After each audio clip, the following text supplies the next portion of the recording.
바울이 예수님을 만날 때 다메섹 사건은 우리가 너무도 잘 아는 사건이에요. 예수님을 만날 때 다메섹에 가서 이렇게 사실은 예수를 믿는 사람을 잡아다가 끌어다가 핍박하려고 이렇게 공식적으로 개인적으로 간 게 아니고 공식적으로 갔습니다. 공식적으로 갔는데 여기에 다메섹에서 이제 예수님을 만나게 됩니다. 바울이 예수님을 만나서 한 질문 두 가지가 있어요. 이 질문이 오늘 진정코 예수님을 만난 우리의 질문이 되어야 되고, 여러분이 어떤 문제가 있을 때, 어떤 상황에 어려움이 있을 때 이 질문을 하셔야 돼요. 주님 앞에 이 질문을 하셔야 돼요. 왜? 지금까지 내가 알고 있었던 모든 것이 사실은 그것이 정말 내가 알고 있었던 것인가, 아니면 하나님이 나한테 하는 소리와 다른 것인가? 또 내가 지금 현재 알고 있는 하나님, 내가 경험한 하나님은 말씀으로, 하나님이 실제로 말씀으로 해주신 하나님과 동일한가?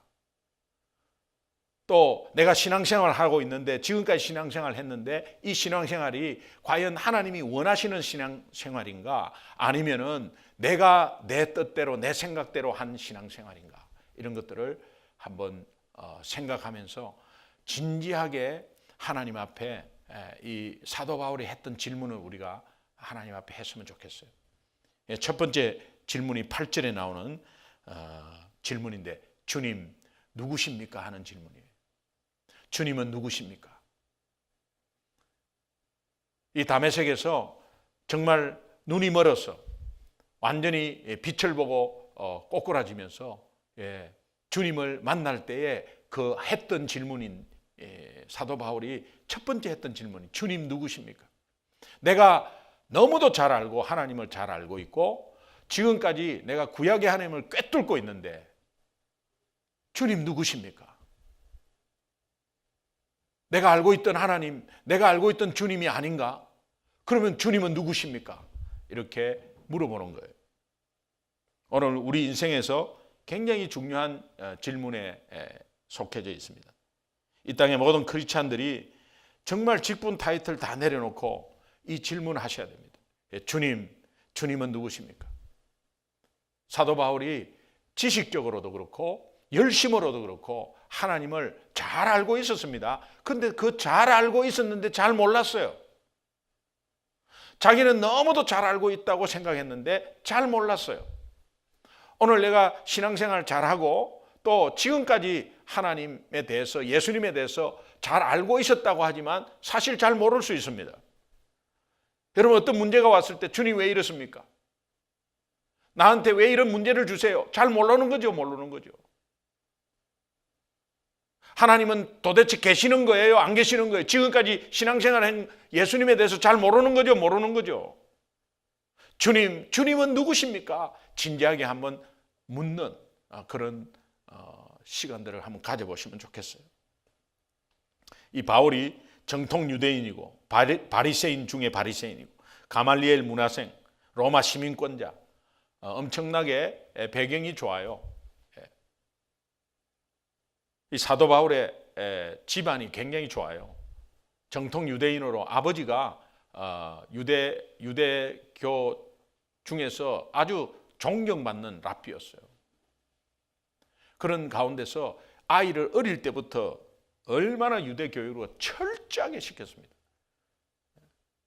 토라를 다 외운다는 거, 13살까지 토라를 다 외운다는 게 이게 상상을 초월하는 그런 내용이에요. 그런데 그렇게 정통 유대인으로 가말리엘 문화생으로 이렇게 배웠는데 주님을 만나서 이 모든 것을 다 내려놓는, 다 제로 베이스를 시키는 질문이에요. 오늘 우리의 경험이 있고 신앙생활에 연륜이 있고 직분이 있는데 이거 다 내려놓고 정말 제로 베이스로 다시 시작한다는 마음으로 주님 누구십니까? 내가 알고 있는데요. 자꾸 알고 있는데요 하지 말고 주님은 누구십니까? 라고 진지하게 한번 질문을 한 것입니다. 사도 바울이 알고 있었던 그 하나님, 너무나 잘 알고 있었던 그 하나님, 그러나 사실 보면 너무나 잘못 알고 있었던 하나님, 그 하나님을 완전히 지워버린 거죠. 나사렛 예수, 나는 네가 핍박하는 예수다 하는 순간에 다 깨지는 겁니다. 예수, 그 나사렛 예수, 비천하게 오고 목수 예수, 그가 하나님이라고 했던 그 신성모도, 하나님이 어떻게 그 천박한 곳으로 내려올 수 있을까? 메시아로 약속한 그 하나님은 그렇게 할 수 없다고 알았던 그 하나님, 한순간에 다 이렇게 무너져 내리는 거죠. 그런 가운데서 바울이 인간의 몸을 입고 낮게 오신 이 메시아 예수님을 그 아는 순간에 모든 것이 자기의 지식, 배경 이런 것들이 온전히 십자가에 못 박는 그런 사건이 일어난 것입니다. 성경은 간단하게 말하지만 그 상황 가운데서 엄청난 결단을 하게 되고 하나님께서 특별히 이 결단을 도우셔서 이제 사도 바울을 사용하게 되는 것입니다. 오늘 우리는 지금까지의 여러 가지 상황 가운데서, 경험 가운데서 온 하나님을 기억하고 또 말씀과 더불어서 잘 맞지를 않아요. 내 현실에 잘 맞지를 않아요. 적용하려면 어려워요. 그러나 다시 한번 여러분 진지하게 물어보는 시간이 됐으면 좋겠습니다. 주님은 누구십니까?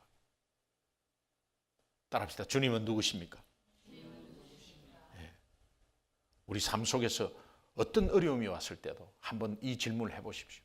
그러면 여러분이 어려운 상황 가운데서도 주님은 그 어려움 속에서 여러분을 지키고 있다는 것이 다시 한번 음성이 들릴 것이고, 그 어려움에서 피할 길을 주시는 분은 주님이시고, 그 어려움 속에서 우리를 훈련시켜서 세우려고 하는 것도 주님이시고, 다시 한번 리마인드하고 또 다시 한번 주님 누구십니까? 라고 진지하게 물어봤을 때 하나님의 들려주는 음성은 아마 굉장할 거예요. 너무 어렵습니다. 하나님, 힘들어 죽겠습니다. 내가 알고 있는 하나님은 이렇게 우리를 힘들게 하지 않는데, 하나님은 사랑이시라고 하는데 왜 이래 힘들죠? 왜 응답이 이렇게 없습니까? 하나님 너무 답답합니다. 주님은 누구십니까? 한번 물어보십시오. 실제로 오늘 교회의 위기나 크리스찬들의 위기는 예수님을 잘 모르는 데서 오는 거거든요. 예수님을 알고 있다고 하는데 모르는 데서 오는 거거든요.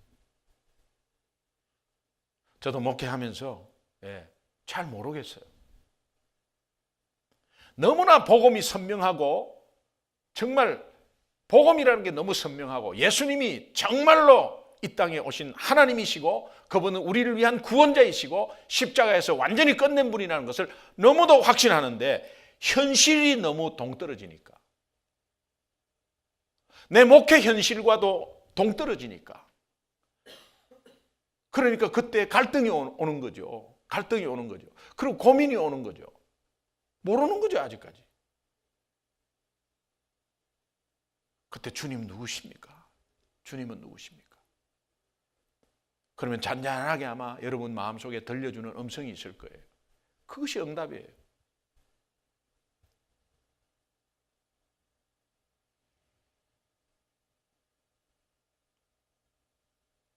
오늘 교회 공동체의 머리 대신 예수님을 우리가 정말 예수님께 초점을 이렇게 두라 해도 잘 못 둬요. 예수님 모르니까 그래요. 모든 생각을 예수님께 고정시키려 해도 잘 안 돼요. 고정 안 시켜요. 또 내 생각대로 막 해요. 그러면서 막 고민을 합니다. 막 고민을 해요. 고민하면서 막 쥐어짭니다. 그러고 막 잠도 못 자고 합니다. 고정시키라 하는데도 그렇게 잘 안 합니다. 그러면서 또 나름대로 별개로 또 막 기도합니다. 막 기도하고. 예수님을 잘 모르는 거죠, 아직까지. 예수님이 하나님이라는 것을 잘 모르는 거죠. 하나님은 무한하시잖아요. 단지 하나님이 인간의 몸으로 오셔서 우리 죄를 해결할 수 있도록 또 그렇게 방법을 하셔서 다시 한번 하나님으로 돌아가신 분이거든요. 그러니까 예수님은 하나님이세요. 이 말이 굉장히 중요해요. 예수님은 하나님의 아들이다. 이게 굉장히 중요한 말씀이에요. 예수님은 예수님이다 이러면요, 그 인간으로 오신 예수님, 우리를 죄에서 십자가에서 해결해 주신 예수님, 그것만 딱 보여요.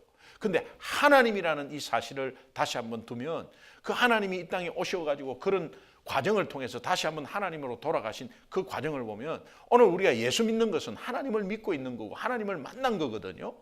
그 하나님을 만난 가운데서 하나님이 어떠한 가운데서도 이런 질문이 있잖아요. 아무리 잘못하고 계속 잘못해가 회개하고 또 회개하고 잘못하고 또 회개하고 그거 하나님 용서해 주십니까? 그거는 그 사람이 나쁜 사람이잖아요. 용서해달라 해갖고 또 나쁜 짓 하고 용서해달라. 우리 같으면요, 저 인간이 안 된 거, 인간성 문제죠. 사실은 인간성 문제입니다. 그런데 하나님은 그를 용서하도록 기다려요.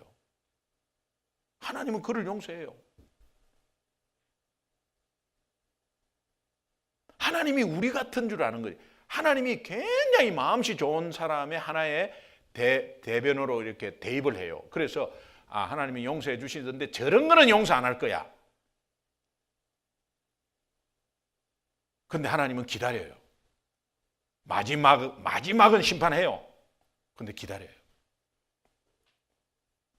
그러니까 오늘 우리가 이 교회의 어떤 위기나, 사실은 예수 그리스도를 믿는 이 크리스찬들의 삶의 위기는 예수님을 잘 모르는 데서, 다시 말하면 말씀이신 예수님이신 이 말씀, 하나님, 이런 것에 대해서 잘 몰라요. 그러니까 결국은 내 마음에 복음의 부재가 오는 거예요. 내 삶 가운데 복음의 부재가 오는 거예요. 복음의 부재가 오면 허하거든요. 허하면은 거기에서 허한 것에 대해서 문제로 가득 채워지는 거예요. 그럼 염려 걱정 속에 또 지내는 거예요. 지난번에 역사한 것이 분명히 있잖아요. 우리 삶 가운데 지난번에 하나님이 역사한 분명한 역사가 있잖아요. 근데 그 역사를 잊어버려요. 그때인 거예요. 그냥 그때 잠시 이렇게 해줬다고 생각하는 거예요. 잠시 해주신 하나님은 그 해주시는 능력으로 계속해서 우리와 함께 계시는 걸 모르는 거예요. 그러니까 불안한 거예요. 예수님을 모르는 거죠, 아직까지. 크리스찬의 시험이 왜 오고, 크리스찬의 연약함에 무너짐이 왜 오고, 불안이 왜 오고, 막 예수님을 모르는 겁니다. 다시 한번 말하면 복음이 마음에 자리를 잡지 못하고 있는 거죠. 이거를 다시 한번 생각해 보세요. 그래도 내가 나는 잘 알고 있다 이러면 정말 감사해요. 그런 가운데서 한번 예수님이 누구십니까? 라는 것을 다시 한번 물어보는 귀한 은혜가 있기를 주님의 이름으로 축원합니다. 첫사랑을 회복하고 복음을 회복하는 이런 것들이 굉장히 중요한데, 이제 초대교회 에베소 교회 같은 경우는 사도 바울이 세웠는데, 주님이 이 지적했던 에베소 교회의 책망이 무엇입니까? 계시록에 첫사랑을 회복하라. 첫사랑을 잃어버렸다. 이제 그렇게 되죠. 그것은 예수님을 몰라서 그런 거예요. 예수님을 알면 첫사랑을 잃어버릴 수가 없어요. 다시 한 번 더 복음 앞에 서서 매일매일 내 복음 앞에 서서 내가 나를 비춰보면 예수님이 선명하게 드러나죠. 예수님의 피가 선명하게 와닿죠. 이제 그런 가운데서 자꾸 내가 회복을 가져오죠. 자, 에베소 교회는 진리에 열심인 교회였어요. 이 진리라는 게 복음이고 진리라는 게 예수님이잖아요.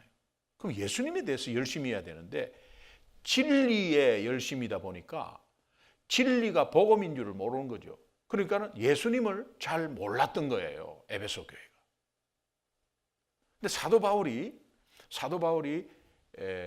에베소 교회를 떠나면서 이렇게 장로들을 모아놓고 이렇게 막 이제 작별하는 그런 장면이 사도행전에 나와요. 사도행전 20장 17절부터 한번 보겠습니다. 사도행전 20장 한번 찾아보세요.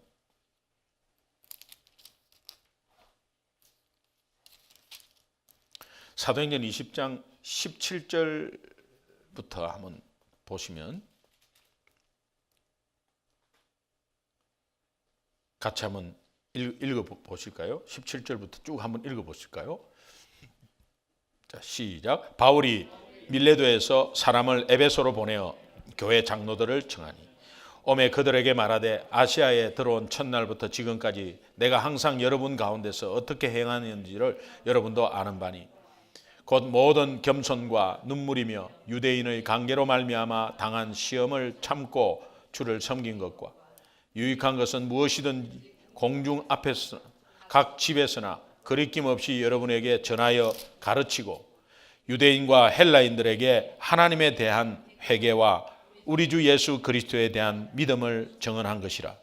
보라, 이제 나는 성령에 매여 예루살렘으로 가는데 거기서 무슨 일을 당할지 알지 못하노라. 오직 성령이 각성해서 내게 증언하여 결박과 환난이 나를 기다린다 하시니 내가 달려갈 길과 주 예수께 받은 사명 곧 하나님의 은혜의 복음을 증언하는 일을 마치려 하면은 나의 생명조차 조금 더 귀한 것으로 여기지 아니하노라. 에베소 장로들과 눈물의 작별을 인사하면서 부탁한 말이 뭐냐? 내가 떠나고 없을 때 이리들이 양들을 해치는 일들이 있을 거다. 그 뒤에 보면은 쭉 읽어보면 이제 나와요. 이리들이 양들을 해치는 일이 있을 거다. 이때 진리의 복음이 기준이 돼야 된다. 그 본질이 기준이 돼야 된다. 어떤 문제 앞에서 예수가 기준이 돼야 된다. 개인 생각과 막 이걸 던지다 보면 그냥 논쟁이 시작되고 그런 가운데서 생명 있는 애를 반으로 쪼개가지고 나누게 된다. 그럼 죽는 거 아니냐. 애기의 팔을 뜯어가고 애기의 발을 뜯어가고 너무 비참하잖아요. 그게 할 짓인가? 못할 짓입니다. 알면 못합니다. 그런데 오늘 교회는 막 통각내서 막 가거든요. 싸워가지고. 그런 걸 절대 하지 말고 그런 일이 혹시라도 악한 영이 들어와서 방해꾼이 들어와서 이렇게 할 때 너희들은 복음이 기준이 돼야 된다. 예수가 기준이 돼야 된다. 어떤 때도 없다. 교회는 예수가 기준이 돼야 되고 진리의 말씀이 기준이 돼야 되고 진리의 복음이 기준이 돼야 된다. 이렇게 당부하고 갔거든요. 그러니까 이 진리라는 말을 탁 붙잡은 거예요. 그래서 이 진리가 복음으로 이렇게 같이 연결돼서 이 복음 자체가 진리인데요. 복음 자체가 이제 진리 자체가 예수 그리스도인데 그렇지 못하고 막 진리를 잣대를 대는 거예요. 이게 진리라는 것이 이게 정확하게 맞나 안 맞나 이런 거로 잣대를 대는 거예요. 진리는 예수인데 예수님이라면 어떻게 할까 이렇게 해야 되는데 그러니까 이제 판단이 서고 교회 안에서 정죄가 일어나고 하기 시작한 거예요. 그러니까 사랑이라는 게 싹 없어져 버린 거예요. 아픈 아이를 사랑으로 해서 이렇게 해서 턱 이렇게 살려야 되는데 아픈 아이를 찢어가는 거죠. 다 죽는 거죠. 그냥 죽는 거죠, 그거는. 그래서 에베소 교회가 이 본질을 놔두고 비본질적인 것에 이제 싸우기 시작했어요. 여러분, 오늘날 많은 교회들이 범하는 오류 아니에요. 그러면서 각자 뭐라고 이야기합니까? 나는 교회를 위한다고. 교회를 위하는데 교회를 상처내게 하는 거죠. 교회를 위한다고 하면서 그 오류를 범하는 거죠. 그러니까 많은 중직자들이, 많은 직분자들이, 많은 목사님들이 예수를 모르는 겁니다. 예수를. 그럼 예수를 모른다는 걸 솔직히 자기가 시인하고 하나님 앞에 무릎 꿇고 주님은 누구십니까? 이거 정말 진지하게 물어봐야 되는 거거든요. 문제 앞에서. 그럼 이 질문이 뭡니까? 정말 내가 몰라서 주님 알고 싶어요. 뭐 이런 의미가 아니에요. 주님 누구십니까? 하는 것은 내가 지금까지 알고 있던 주님, 내가 지금까지 혹시나 잘못해가지고 내가 선입견으로 한 군데만 붙잡고 있는 건 아닌가라는 것에서 여러분이 쓱 제로 베이스 시키고 완전히 제로로 내려놓고 다시 주님은 누구십니까? 하는 거거든요. 사도 바울이 이것에 대해서 진지하게 물어본 것입니다. 이때 사도 바울은 모든 것을 십자가에 못 박아버렸어요. 지금까지 배경이나 이런 것들 다 십자가에 못 박았습니다. 그러니까 오직 예수로만 살 수 있는 것이죠. 두 번째 질문은 10절에 나오는데, 오늘 본문 10절에 나오는데, 사도행전 22장의 10절에 주님, 제가 무엇을 하리이까? 따라합시다. 주님, 제가 무엇을 하리이까? 지금까지 바울은 자기 의를 드러내면서 경주하고 힘써서 왔어요. 어디 하나님을 모독하는 인간들은 다 잡아가지고, 그래서 하나님 앞에 칭찬받아야지, 그렇게 했거든요.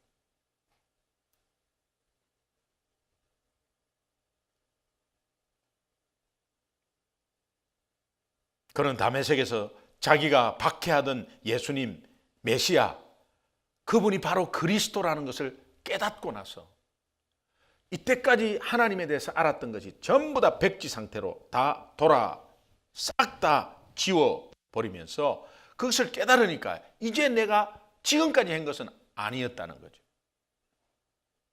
내가 할 일이 없어서, 지금까지 할 일이 없어서 가만히 있는데 나는 사역이 없으니까, 아무것도 없으니까 주님, 이제 내가 무엇을 하겠습니까? 그런 의미가 아니고, 내가 지금까지 혹시 한 것 자체도 혹시 잘못으로 복음으로 한 것이 아니라 내 의로 한 것이 있다면 내려놓고, 주님, 내가 이제부터 주님을 위해서 무엇을 하겠습니까?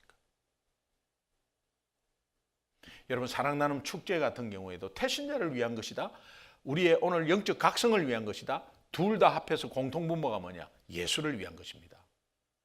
여러분이 오늘 지금 가정생활, 직장생활, 먹고 살기 위해서, 돈 벌기 위해서, 그게 겉으로 드러나는 것이죠. 그러나 궁극적으로 하나님이 보시기에는 그 일도 예수를 위한 것입니다. 믿습니까? 여러분이 하는 생활이 예수님을 위한 것이에요.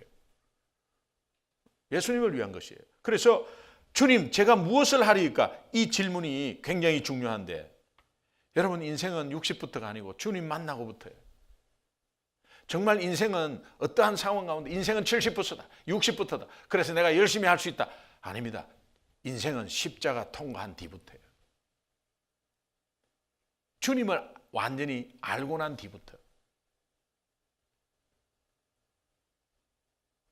십자가를 통과하지 않는 인생, 주님을 잘 모르는 인생, 아직까지 어떤 면에서는 정말 자기 의를 구하려고 하는 그런 모습 속에서 아직 허구 인생을 살고 있는지도 몰라요.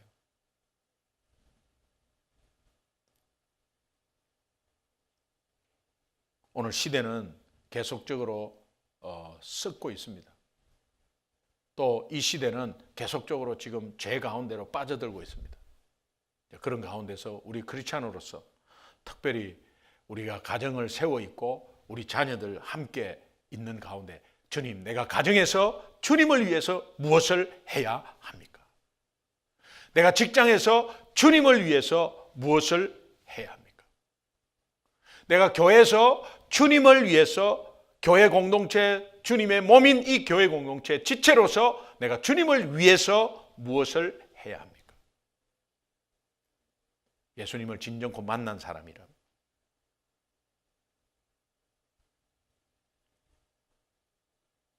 아나니아가 그 질문에 대해서 대답하는데요, 사도행전 22장 15절에 보니까 네가 그를 위하여 모든 사람 앞에서 네가 보고 들은 것에 증인이 되리라.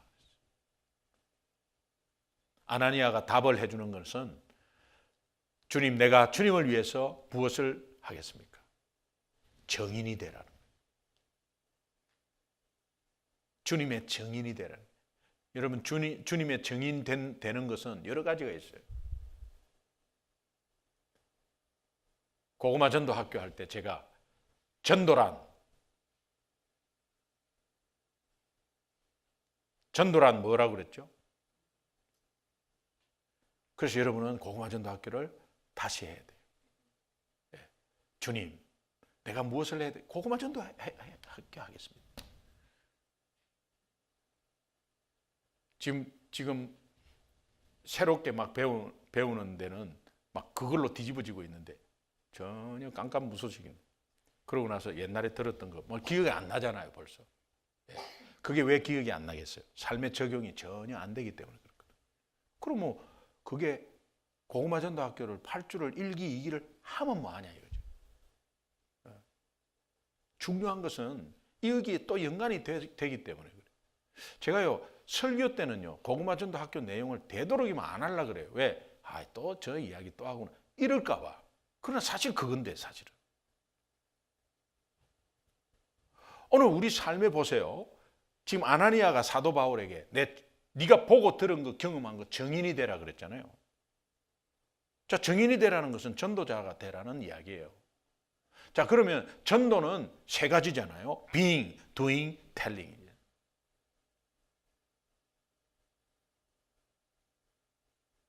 따라하세요. 전도는 being, doing, telling. 가장 중요한 게 being이잖아요. 이 being은 정체성 문제예요. 내가 하나님의 자녀라는 정체성이 확실하게, 정복하고 다스릴 존재라는 거 확실하게, 어떤 사람을 만나든지 무엇을 하든지 내가 정복하고 다스릴 존재라는 확실한 이 정체성. 다른 생명체와 하나님의 존재 목적이 다르게 했다. 왜? 우리는 생육하고 번성하고 충만하는 거 다른 생명체 다 할 수 있다. 그런데 하나님이 유독 인간에게는 정복하고 다스리라는 두 가지의 축복의 명령을 하셨다.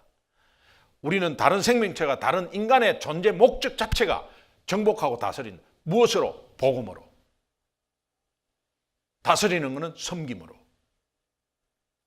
이 정체성이 분명하다면 전도가 되는 거예요.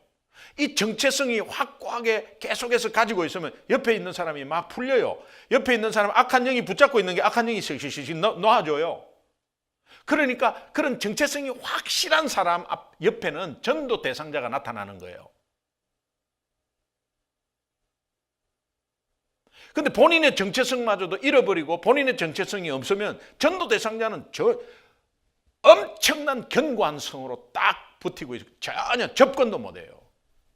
근데 여러분이 막 가서 막 이렇게 하는 것보다 정체성이 여러분이 확고하잖아요. 그러면 서서히 풀어지면서 허벌허벌하게 돼요. 주변에 있는 사람들이. 영적인 문제거든요. 이 빙이 굉장히 중요하고요. 이것이 중심이 딱 잡아지면 여기에서 텔링과 두잉이 나오는 거예요. 비잉을 내가 왜 가지고 있습니까? 내가 주님을 만났으니까 비잉을 가지고 있는 것이죠. 내가 주님을 만나서 문제 가운데서 어떤 상황 가운데서 뭔가를 체험하고 봤기 때문에 그 비잉이 탄탄해지는 것이죠. 그 비잉은 말씀을 통해서 내가 뭔가를 봤기 때문에 비잉이 더 탄탄해지는 것이죠. 말씀의 매 음성이 주님의 음성이 들릴 때 이 비잉이 탄탄해지는 것이죠. 이 탄탄한 것에 대해서 두잉과 텔링은 밸런스를 이루어요. 그래서 말하는 것과 행동하는 것 그 자체에서 벌써 전도의 상황으로 딱 이끌어지는 거죠. 그래서 누구를 만나더라도 기회만 있으면은 한번 예수를 전하려고 하는 마음이 있고 또 어떠한 행동을 하더라도 내가 믿는 사람이니까 이 행동으로 하는 게 맞겠지라고 하면서 하는 거예요. 이것이 비잉이 확실할 때 나오는 거지 비잉이 확실하지 않으면 안 나와요. 안 나와요. 자, 그렇다면 내가 증인이 되는 하나의 툴에 증인이 되는 어떤 상황들을 드러낼 때 비잉도 있고 두잉도 있고 텔링도 있는 거예요. 주님, 내가 주님을 위해서 무엇을 할까요? 증인되라는 거예요. 그 증인되는 데에 세 가지라는 거예요. being, doing, telling. 주님을 위해서 내가 정체성이 확고해야 되고 주님을 위해서 내가 행동하는 모든 행동이 영혼구원에 초점이 돼야 되고 주님을 위해서 말하는 모든 말이 영혼구원에 초점이 돼야 된다. 예수 믿으십니까? 이 전도하는 이 자체도 그렇고 이 말로 막 욕하고 말로 막 거짓말하고 그렇게 하면 안 되잖아요. 그러니까 그것이 이제 아나니아가 한 말이에요. 그러니까 여러분이 정인이 되라 사도행전 1장 8절에 예수님이 성천하면서 말씀하신 그 정인이 되라 똑같은 거예요. 그 정인이 되라는 의미는 전도자가 되는 것인데, 나를 증거하는 것인데, 그 증거하는 것을 being으로, doing으로, telling으로. 자, 그렇다면 오늘 우리 예수 믿는 사람의 being과 doing과 telling은 우리 삶 전체잖아요. 우리 삶 전체잖아요. 그러니까 우리 삶, 직장에서, 가정에서, 교회에서, 교회와 직장, 교회와 가정이 별개로 있지 않고, 교회와 직장과 교회와 가정에서 같이 being, doing, telling이 어우러지는 거죠. 그럴 때 하나님이 기뻐하시는 거예요. 여러분이 이것이 안 될 때 다시 한번 질문하시라고요. 주님, 내가 주님을 위해서 무엇을 하면 좋겠습니까? 그러면 여러분이 주님으로부터 들려오는 음성이 있을 거예요.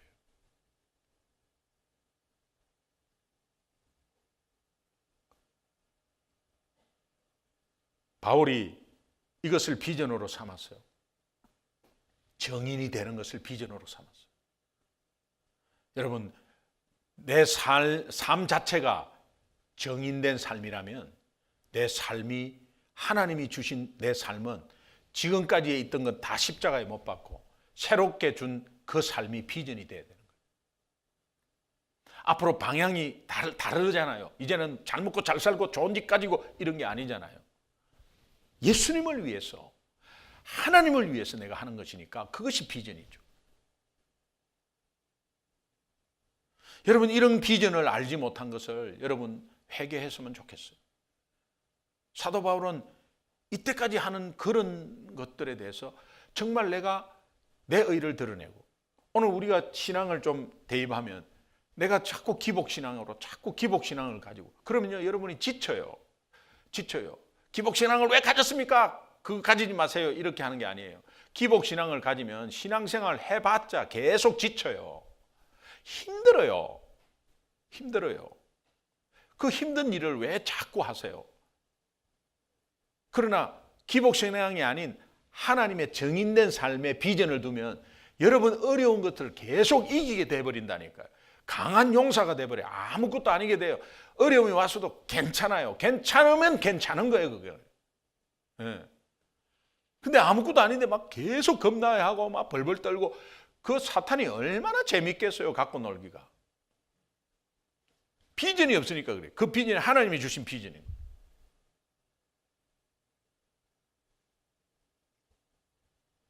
그래서 사도 바울이 할 수만 있는 대로 내가 이 복음을 전하기를 원한다고 계속적으로 로마에 있는 교인들에게 계속적으로 이야기한 것이 그 이야기예요. 내 정인된 삶을 사는데 가서 막 노방전도하고, 우리는 계속 전도를 그렇게 생각합니다. 노방전도하고 그냥 한 사람 데리고 오고, 자꾸 그런 생각하니까 누가 그거를 하겠어요. 그러나 여러분이 내 안에 확고한 정체성이 있는 가운데서 모든 행동과 모든 말하는 것에, 가정에서나 직장에서나 교회에서나 그저 권면하고 칭찬하고 격려하고 예수 자랑하고 간증하고. 여러분이 교회 자랑도 예수 자랑과 마찬가지예요. 교회가 자랑할 것이 있으면 자랑하세요. 그게 예수 자랑하는 거와 마찬가지예요. 왜? 교회는 예수님의 바디니까 그래요. 그리고 예수님이 교회의 머리니까 머리 대신 그 예수님의 방향대로 가는 교회라면 교회를 마음껏 자랑하세요. 그게 정인의 삶이라니까. 오늘 저와 여러분이 십자가의 선명한 피가 내 정말 정수리부터 발끝까지 빨갛게 물드는 그런 삶이 되어야 정말 예수를 아는 삶이에요. 아직까지 선명하지 못하고 한쪽에만 이렇게 묻어있고 하지 말고, 정말 거기에 완전히 젖어가지고 그런 가운데서 내가 복음이라 그러면은 정말 가슴이 설레고, 또 이 복음을 내가 가지고 다시 한번 이 복음을 전한다는 거 이전에 내가 이 복음 앞에 다시 한번 이렇게 비춰보면은 내가 얼마나 교만했는지, 또 하나님 앞에 내가 얼마나 내 생각대로 갔는지가 적나라하게 막 드러나요.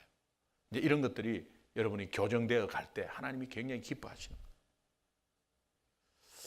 오늘 이 사도 바울이 주님을 진정코 만나고 나서 한 두 가지 질문 여러분이 함께 진지하게 질문했으면 좋겠습니다. 주님 누구십니까? 이것은 자기를 다 지금까지 한 거 다 내려놓는 거예요. 주님 누구십니까? 그렇게 해서 들려오는 음성에 의해서 내가 주님을 위해서 무엇을 했으면 좋겠습니까? 무엇을 했으면 좋겠습니까? 무엇을 하리까?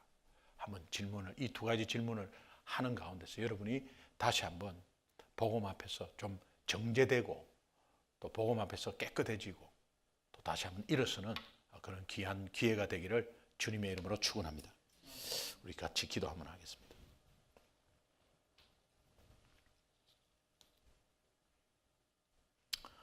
여러분 저 말씀 듣고 우리 사도행전 22장 16절에는 이렇게 되어 있습니다. 이제 주저하지 말라. 이제는 왜 주저하느냐? 주저하지 말라. 일어나 주의 이름을 불러라. 너의 죄를 씻으라. 그렇게 말하고 있습니다. 너의 죄를 씻으라는 것은 네가 이때까지 잘못 알고 갔고 또 네가 정말 주님을 모르고 있었던 그 부분에 대해서 다시 한번 돌이키고 회개하라. 그런 뜻입니다. 오늘 그 상황에 대해서 다시 한번 여러분이 함께 우리의 삶을 좀 돌아봤으면 좋겠습니다. 이 시간에 정말 진지하게 주님께 한번 물어보십시오. 주님은 누구십니까? 주님, 제가 무엇을 해야 합니까? 주님이 하라고 하신 그것이 무엇인지 또 주님이 주시는 응답도 한번 들어보시기 바랍니다. 그렇게 해서 함께 기도할 때에 하나님께서 특별히 인도해 주실 줄로 믿습니다. 우리 잠시 한번 기도했으면 좋겠습니다. 오늘 말씀 듣고 이 말씀에 대해서 한번 두 가지 질문을 한번 여러분과 한번 적용해 보시기 바랍니다. 주님은 누구십니까? 주님, 제가 무엇을 해야 합니까? 제가 지금까지 예수 믿고 지금까지 달려왔습니다.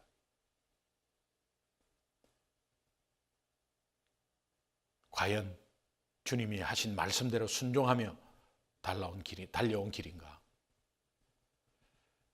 다시 한번 주님 앞에 질문 드립니다. 제게 주님은 누구십니까?